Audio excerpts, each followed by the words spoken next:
जय भोजपुरिया समाज। जी हाँ भैया, आप सबके बता दी आज पावर स्टार पवन सिंह के जौन गाना रिलीज हुई बटे ओढ़नी सरकत जाए। जी हाँ भैया, आप सबके बीच हम यही गाना के लेके रिव्यू करे वालों ने वीडियो के लास्ट बन रही। सबसे पहले आप सब कमेंट बॉक्स में जरूर बताएं कि आप सबकी गाना कितना पसंद आए। चलिए आप सबको बता दी ओढ़नी सरकत जाए गाना बहुत ही बड़ा बजट के और बड़ा लेवल के बटे। चलिए आप सबके बता दी कि ये गाना आज 7:15 बजे रिलीज हुई JP star pictures Bhojpuri YouTube channel के माध्यम से, जहां की आप सबके बता दी गाना 5 लाख के करीब व्यूज चल गई बटे और 1 लाख के करीब लगभग लाइक गिर गई बटे। यानी पब्लिक बहुत ही ज्यादा गाना के पसंद कर रहा बल्लो और वाकई में गाना काफी लाजवाब बटे। जाना गाना गिल बने पावर स्टार पवन सिंह और शिवानी सिंह, काफी भैया जबरदस्त आवाज में गाना बटे जौन की डुएट सॉन्ग बटे। आप सबके बता दी बहुत ही प्यारा गाना बटे, काफी सुंदर आवाज में दोनों जाने गिले बल्लो।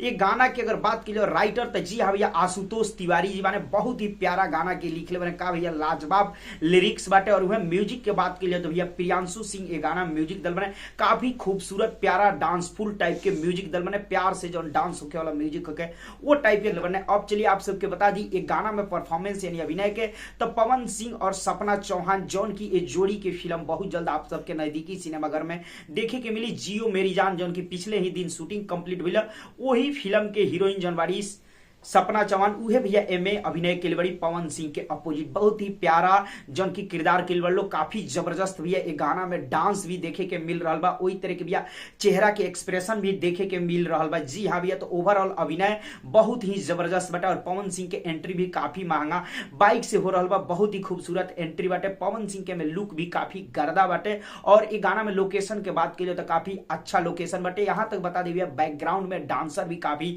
ज्यादा मात्रा में बाढ़ लो और एक ही ड्रेस में दिख रहा बल्लो, तो काफी भैया डांसर के ऊपर भी पैसा लगावल गिल बटे जौन की एक ही सेम ड्रेस और काफी ज्यादा मात्रा में डांसर बाढ़ लो। अब बता दी भैया एडिटिंग तो बहुत ही जबरदस्त एडिटिंग भइल बटे, इफेक्ट वगैरह भी काफी जबरदस्त, कलर वगैरह भी बहुत ही जबरदस्त बाटे। ओवरऑल बताई तो गाना बहुत जबरदस्त बा। ये गाना के डायरेक्टर भैया अनंजय रघुराज जी जौन की फिल्म के डायरेक्टर हुए, ज्यादातर फिल्म ही डायरेक्ट करने, गाना बहुत रेयर केस में। तो ये गाना के डायरेक्शन हुए के लिए जौन की काफी जबरदस्त डायरेक्शन के लिए बने और ये गाना के डीओपी यानी कैमरामैन देवेंद्र तिवारी जी जौन की फिल्म के कैमरामैन एज ए फिल्म में काम करने लेकिन ये एल्बम में काम के लिए बने जौन की देवेंद्र तिवारी जी का। ओवरऑल कहीं तो गाना बहुत ही जबरदस्त प्यारा डांसफुल गाना बटे। जी हाँ भैया, हमारा तरफ से गाना बहुत ही खूबसूरत बटे। अब आप सब बताइए आप सबकी गाना कितना खूबसूरत लागल और 5 स्टार में से गाना के आप सब कितना स्टार देम और आप सबके का कमी बेसी लागल ये भी कमेंट बॉक्स में बताइए। चलते चलते वीडियो के लाइक करी, ज्यादा से ज्यादा वीडियो के शेयर करी, धमाका जारी रही, बहुत सारा धमाका वाले बटे बड़ा बड़ा लेवल के।